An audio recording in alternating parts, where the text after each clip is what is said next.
We are going to reflect on this perspective. We keep saying if we need to push the government, we need to go to the need streets. to go to we the need to streets. protest. We need to go to the streets. Yes. Okay, historically, protests began in Europe. Whenever they really wanted whatever they wanted, they would go to the streets.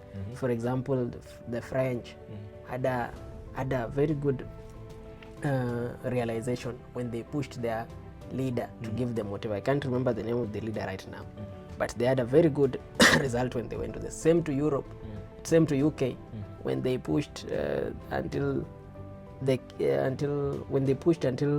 a king was prosecuted. Yeah. So look at here. We've had Kenya, the history of Kenya. We've had our successes with the protests. Yeah. That is why we've always believed in protests. Yeah. For instance, in the early fights for democracy and multi-party, those who went to the streets like the governor Orengo, the likes of Raila, the likes of Martin Shikuku, the likes of Matiba, they got what they want. They succeeded in some way. But now this was the Sabasaba thing. Yeah, the Sabasaba. So maybe somebody who's watching, recently there was the Sabasaba thing, but maybe somebody doesn't understand why Sabasaba, especially the generation of today. Yes. And most people just know that it is a political march or maybe a political activism on the streets to call for certain reforms. So maybe just highlight in layman's language what Sabasaba is. In regards to Sabasaba, this was a particular team of youngsters that felt that there was need to re-engage in politics in the approach of multipartyism. So they went to the streets to push the government to get back multi-party, so that there will be several parties in the political space. They somehow, after fights, clubbers on the streets, the president finally had them. And then they went to negotiate. Moi was the president. They went to the table to negotiate. Now here we are, young people, the Gen Zs, the last millennials. If we go by from June 24th, are we still having the same effective results out of our protests? What do you feel about that? From June 2024. From June 2024.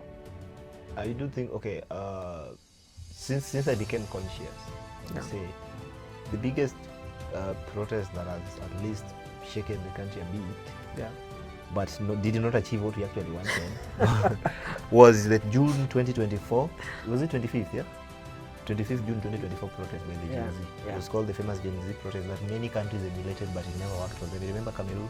Also they tried, they had election around either that time or a year later.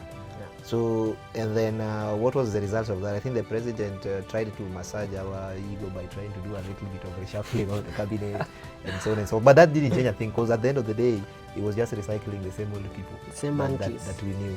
But then the actual reform, the actual reform that was there was the finance bill. The finance bill. Was it the finance bill? Or what were we protesting about? The finance bill. And it had to be revised somehow. Exactly. But up to date, that still got its way, because we are not looking at finance bill 2025 being signed and all that, and so that's sailing smoothly. Exactly. And so I'm beginning to wonder if any more protests to come, what would be the aim or the mission or the goal for that? Because up to that time to date, lives were lost. A lot of others lives were still down. Exactly. Still others hospitalized. are still affected massively to date. But then nothing seems to be working the way we wanted things to be, or there's no reforms that we tabled down. And so a lot of people, the so-called frontiers, the people who led this, most of them have been bought into the government, and they are now reaping personal gains.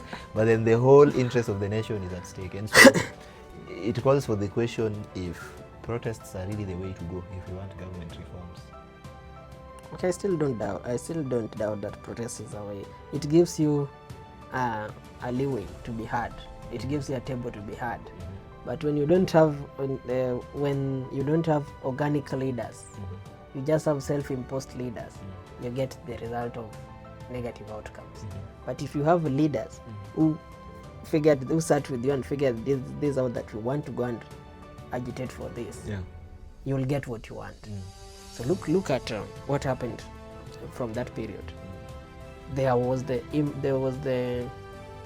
element of civic groups that were putting money into these protests. And even right now, every day, if you've been watching the news on on when there's an upcoming protest, you see new faces. There are new rights activists daily. They are being recruited, and now it's like a hassle. Yeah.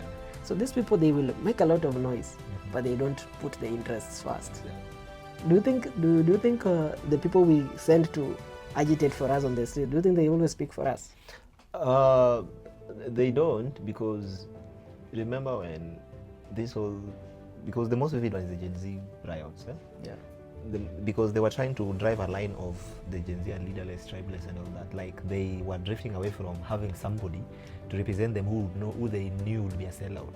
So they ruled out people like Boniface Mwangi and so on and so forth. Those people who are known to always be courageous to go to the streets.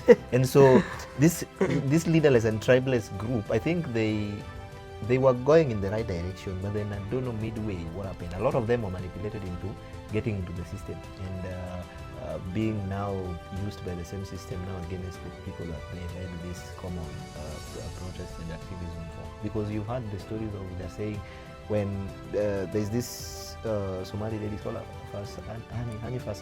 Hanifa, yeah. So there was I heard on X that there were some contributions that were being made for medical support for those who were injured into the protest, but then she used them for personal gains. That was the allegation that I hear. And so also there were other few names of few influential young people who were leaders into these movements, but then they tended to take the whole advantage to their own self, because these movements, the protests that people do, most of them are backed financially. Yes, there has to be money. Yeah, by a lot of people. Yeah. So, and then the intensity of that is, the effect of that was violence and deaths and so on and so forth. And that was the language maybe the government had at that time, or maybe would hear. Because right now, people will plan a march or a protest, but then there's always fear everywhere. There's tension. Not fear. Yeah. It's planned effectively. But tomorrow, the government will be rioting before you riot. How? You wake up, you cannot go to town or to wherever you want to protest. You have been secluded in your own small community. So since you can't riot in your small community, you have to get to somewhere. You end up spending the half of the day trying to get to where you're supposed to meet, which eventually you never meet. But I also think it's somehow I feel the government has also formulated ways. The security organs, let me call them the security organs, they have formulated ways to make sure that any slight noise that is called a protest or a riot, they deal with it before it even takes off. For example, the recent Sabasaba. But don't you think they were overthinking, because nothing really serious happened? Nowadays they depend on rumors. You just hear a rumor that tomorrow people will be going to protest, they'll be there before you. By 4. They'll be there before you to make sure they thwart it before it even raises its head. It sounds like those days, those back days of the Nyayo era. But I don't know whether there's light at the end of the tunnel. But from that perspective, it's visible that with our protests, we are not making any moves now. Because wherever you plan, every day the security organs are always waiting for you. Another vivid moment that I remember when Raila was having this protest against the government, where the one that used to do from, I don't know, Kibra all the way to Jogoro with the Sufuria on the head. It was called Sufuria protest. Sufuria movement or something Sufuria like movement. So the impact of that, remember there were a lot of businesses that were looted. Yeah. So right now, the reason why I do think protests will not take us anywhere is, right now, if maybe people plan that on July 30th, we are going to the streets to say the president must go, or the president must change the finance bill, or the president must change this minister or that minister.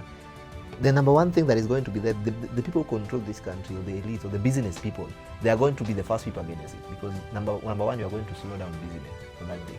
It's all about the capitalistic mind at this point. Yeah, but then they're not coming up with a way to really confront that same movement. Like, how do we ensure that the president hears this message without the riot? Because they know this protest, the goons will infiltrate the protest, obviously. There are those who want to just damage people's property. Those who want to eat for the day. Exactly. And also those who don't want to lose their jobs, because maybe you might go to town, you demolish a whole office, tomorrow they're jobless. So that was the fear I was trying to talk about. Yeah. And so it is even making gathering numbers to even go for this protest. Even if they are peaceful, we already predict that every history of protests in this country has been violent. They have been violent. Exactly. So moving on from what we saw in 2024 and when Raila was alive and he was doing those street mandamanos, there had been a lot of bad endings. So right now, nobody wants to go and maybe accidentally lose their life. So you might find that even the Sabasaba thing, there was no crowding. There was not a lot of people. And the few people that tried to gather, here there were Subarus that were collecting. Waiting for them. Exactly. But then when you walked everywhere, even from Thika Road, there were barricades of police officers and a lot of them. Yeah. And so I think, so it will be difficult to really move forward with the protest if we want serious change right now, because we have already speculated the outcome. Damages, job losses, life losses automatically. Somebody might, and the stray bullet thing, you might just be passing and going to buy bread, so you come to the house, you avoid the protest, a stray bullet gets you. It's collateral damage to you. And then it seems we lose it on the negotiating table, how we package our negotiation, because protests often lead to the negotiating table. So if you look at, somebody used to say that, I read somewhere, I don't remember, that the aspect of being tribeless and leaderless, how are you going to handle your negotiation on the table? Somebody says you are going to have leaders who impose themselves onto you on the last minute and go and make negotiations before you can even come to that table. The truth came out when it was time for negotiation. We had people who already went and imposed themselves to do negotiation on the behalf of these young people. and in the aspect of negotiation, you just have to say, we said we want water. Then the person you are negotiating with will tell you, I'm going to put money to make sure you have water that you want. And then you feel like okay, something has been, our voices have been heard somehow. But then what is the outcome?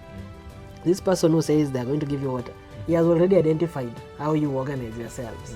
So he makes sure he deals with the organization so that it never suffices again.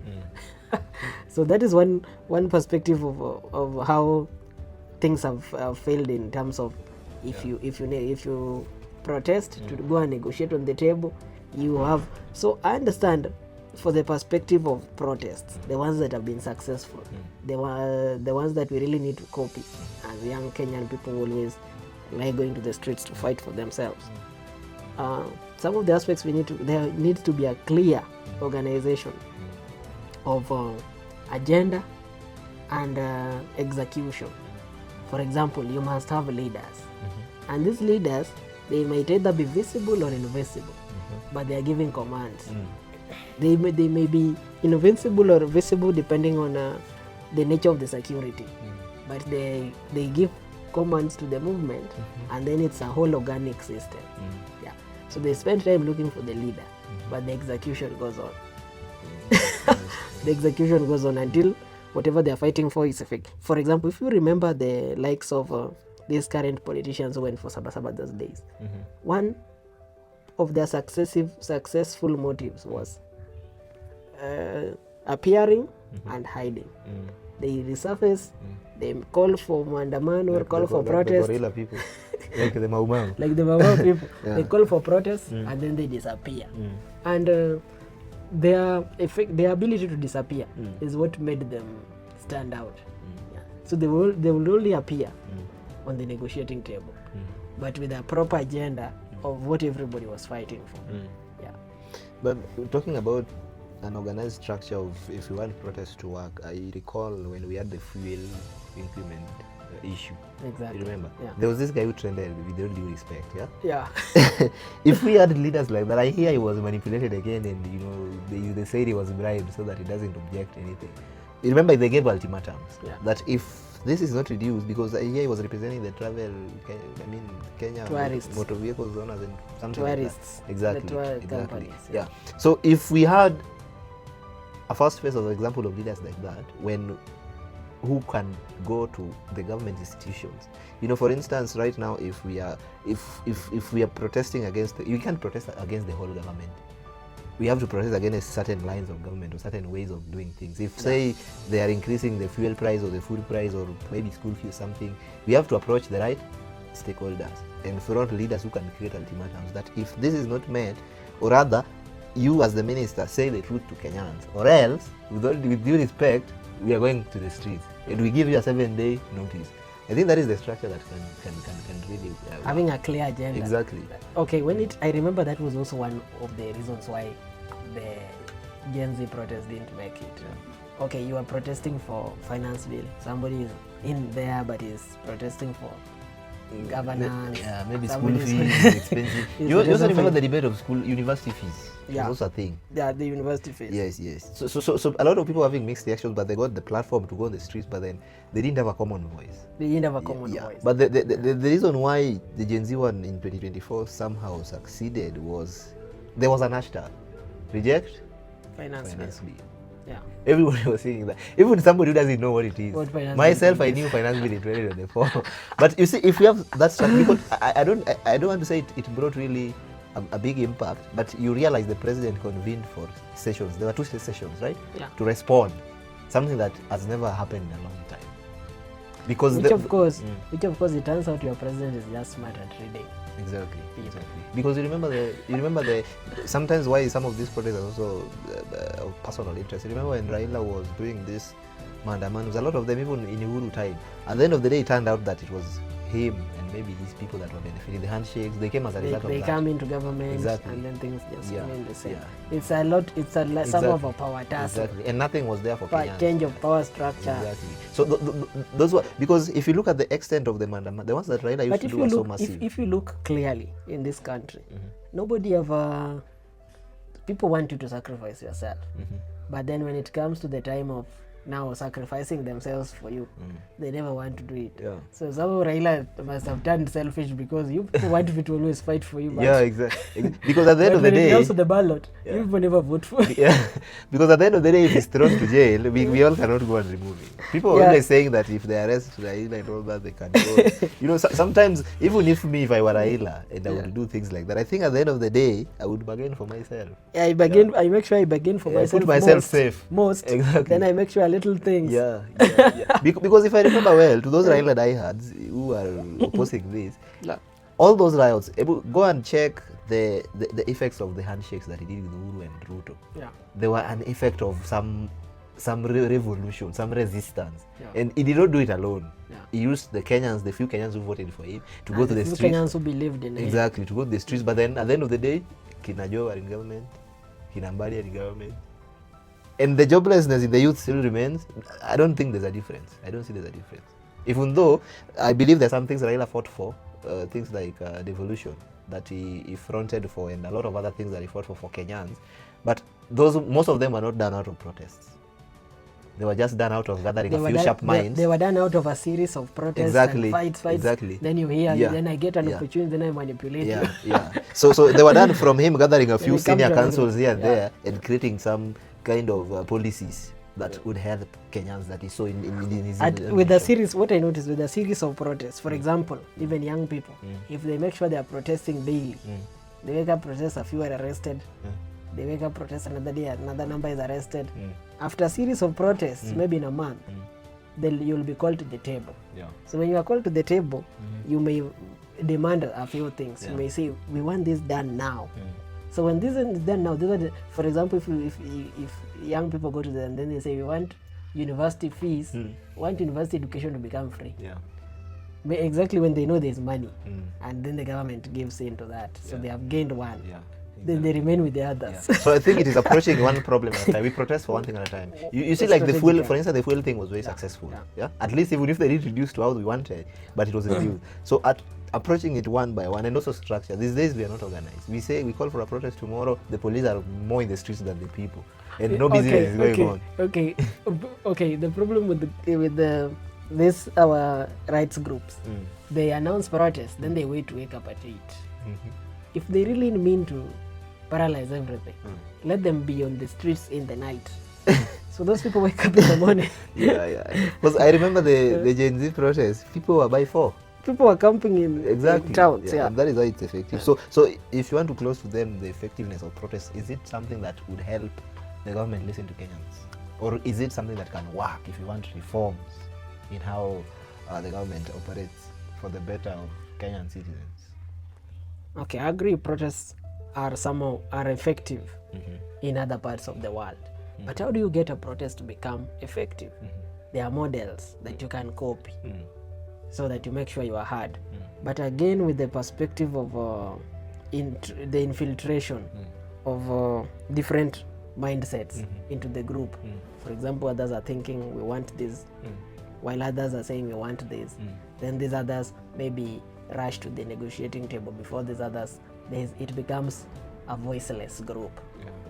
So there's no single there's no execution of a single thing. So one way to make sure that they need to embrace the model that has been witnessed with success in other countries, whereby you have leaders, you have a clear agenda, and you don't continue hiding that everybody wants to hide. You achieve what you want. Okay. Yeah, so thank you guys. I hope that was a very constructive one that will enable you to plan effectively for your next protest. I know there's a lot of problems that Kenya is facing right now that we need at least the government either to give a lending ear or maybe action on them.